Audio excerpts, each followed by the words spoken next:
Hi, my dear friends. Welcome back to my channel. Ini ngasi pujaraliba topic asi mayamna network ana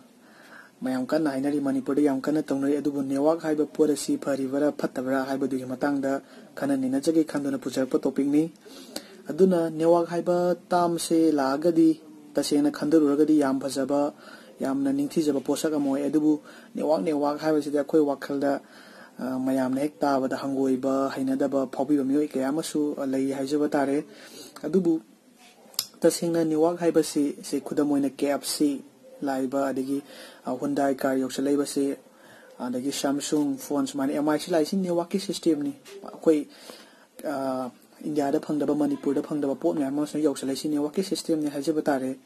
adubu si phone MI gi Samsung gi Sony gi si mayam je Nokia loi tokthokraje ado mayamna tabada tujungba phawriba pot asidi RMCell Modicare adagi Mary Kay NIST Global adagi Phyto Life Avon Amway ga samai leiri mayam je si pharibara phattabara haibadu gi matang na ine mayam ga khana nina je doise aduna ngasai se Oriflame adagi Amway Avon si leiba mayam je Herbal Life ka lei mayam je se makoi se koina direct selling company haigani direct selling industry haigani ana company ki poaching du miyam na sell tawga marketing tawga khoida profit am earn tawdoi ado earn tawai sang do yam pick pa amount ki mayam bau tawi na haibani ado ta sing si aphaba su lai phataba su lai adubu aina mayam da haijaga doi sidi phaba phataba du mayam gi apambani mayam na pame adum yawbiyu ado aina haijaga dori pone sidi all over mayam gi punna karamani hena faribano akoida safety oiribano haibadu mayam da khana nabagi macha ama bijage haiduna aina video se samjabani adun ahamba da yenga do se koina legal foundation haiba corporation do company do sarkana yarabra aina yarabra haibadu ma check tobi batai ana company ma register to haiba si irai line ekta yabana til pa la kaya ma ekta changdar me ekta business ta haudu kan ai company ma hangjage haiba gidamakta paisa ekta logdini chi ekta form am par form en bagi damakta thajalu bagi damakta paisa nam changduri baneba aduga se khanaba yaba se mi hapagi damakta smaina mi hapaga paisa phangni haiba paisa irai laina yam pham thabakti sudana irai laina paisa lakpagi mami mataraba aduma thajiningai oideina ina khanjai mi doctor tamna na engineer oina IS tamna su wan honor kanda awangba thaki adubo da paisa do adum konadi hainari bani doctor amado adum wan hinari bani adu boda mina kana wan honor ga phangiba paisa dugi aduna tabida ekta irai line ta phangne habadu madi aduma irai line phangba pot adumadi thajabigano haijeningi ana ngasai legal foundation de yengdoise company do register tawraba tawdabra aduga register tawre haiga ju ma ki form duna certificate dun hekta yaban te mana tawriba activity do khara mayam investigate to biba tare aduga mi hapagi damakta mi recruit to bagi damakta pon yombo yonda ba kem khangde se ai yawren khalaje company ma aduga ai mi hapagi damakta mi do hapagi damakta ingonda paisa phangba mi do yahan bagi damakta sigumba je koina tungda nungai tabo thorak nabagi macha adu oena ina laujai sumaina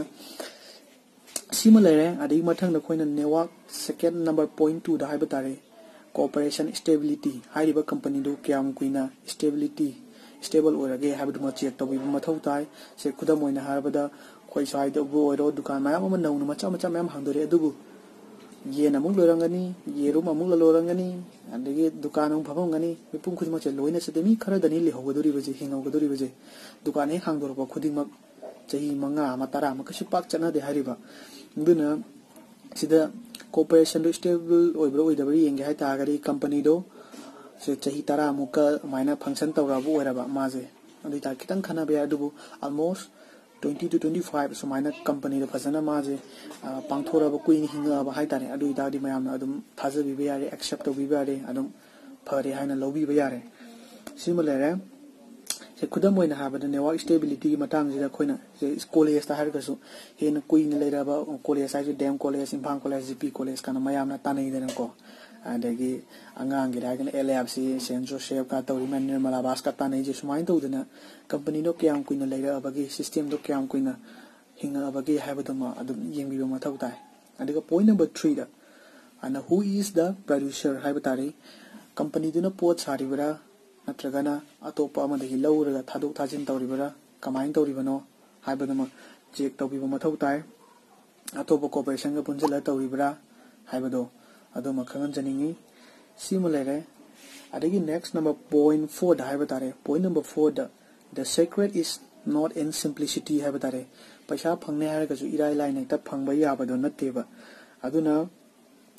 ꯃꯤ ꯈꯔꯅ ꯄꯩꯁꯥꯁꯦ ꯂꯥꯏꯅ ꯐꯪꯅꯤ ꯑꯩ ꯃꯤ ꯑꯃ ꯍꯥꯞꯄꯕ ꯑꯅꯤ ꯍꯥꯞꯄꯕ ꯑꯍꯨꯝ ꯍꯥꯞꯄꯕ ꯏꯔꯥꯏ ꯂꯥꯏꯅ ꯍꯦꯛꯇ ꯐꯪꯅꯤ ꯍꯥꯏꯕꯗꯣ ꯑꯗꯨꯃ ꯊꯥꯖꯕꯤꯒꯅꯨꯅ ꯊꯝꯖꯒꯦ ꯄꯩꯁꯥꯁꯤ ꯎꯗ ꯄꯥꯝꯕ ꯄꯣꯠ ꯅꯠꯇꯦ ꯍꯥꯏꯗꯤ ꯄꯩꯁꯥꯗꯣ ꯈꯪꯄꯥꯏ ꯄꯥꯏꯔꯁꯨ ꯃꯤꯅ ꯍꯦꯛ ꯑꯗꯨꯝ ꯈꯪꯅꯩ ꯃꯌꯥꯝꯅ ꯄꯩꯁా ꯈꯪꯄꯥꯏ ꯄꯥꯏꯕꯁꯤ ꯌꯥꯕ ꯄꯣꯠ ꯅꯠꯇꯦ ꯄꯩꯁꯥ ꯈꯪꯄꯥꯏ ꯄꯥꯏꯁꯤꯜꯂꯛ ꯇꯥꯔꯒꯗꯤ ꯃꯥꯁꯦ ꯂꯥꯟꯅ ꯇꯧꯔꯝꯒꯅꯤ ꯁꯦꯔꯥꯟ ꯇꯨꯔꯥꯟ ꯇꯧꯔꯝꯒꯅꯤ ꯍꯥꯏꯕꯗꯣ ꯑꯗꯨꯅꯤ ꯄꯩꯁꯥꯁꯤꯗꯤ ꯌꯥꯝꯅ ꯋꯥꯅ ꯍꯣꯠꯅꯖꯔꯀꯥꯟꯗ ꯀꯣꯟꯅ ꯑꯗꯨꯝ ꯂꯥꯛꯀꯗꯕ ꯄꯣꯠ ꯑꯃ ꯑꯣꯏ ꯁꯤꯃ ꯂꯩꯖꯔꯦ ꯑꯗꯒꯤ ꯃꯊꯪꯗ point number 5 ꯗ ꯑꯩꯈꯣꯏꯅ the system of education ꯍꯥꯏꯕ ꯇꯥꯔꯦ ꯊꯕꯛ ꯑꯃ ꯇꯧꯕ ꯍꯥꯏꯕꯁꯤ ꯑꯦꯛꯖꯥꯝꯄꯜ IAS ꯑꯣꯏꯇꯥꯔꯒꯁꯨ ꯄꯔꯤꯈꯥ ꯊꯥꯔꯨꯔꯅꯤ ꯏꯟꯇꯔꯚꯤꯌꯨ ꯐꯝꯃꯨꯔꯅꯤ ꯑꯗꯨꯒꯤ ꯃꯇꯨꯡꯗ ꯃꯥꯁꯦ IAS ꯑꯣꯏꯅꯕꯒꯤꯗꯃꯛꯇ ꯊꯕꯛ ꯇꯧꯅꯕꯒꯤꯗꯃꯛꯇ ꯇ꯭ꯔꯦꯅꯤꯡ ꯊꯥꯒꯗꯧꯔꯤꯅꯤ ꯇ꯭ꯔꯦꯅꯤꯡ ꯌꯥꯎꯗ꯭ꯔꯒꯗꯤ ꯇ꯭ꯔꯦꯅꯤꯡ ꯂꯩꯇ꯭ꯔꯒꯗꯤ ꯁꯤꯁꯇꯦꯝ ꯑꯗꯒꯤ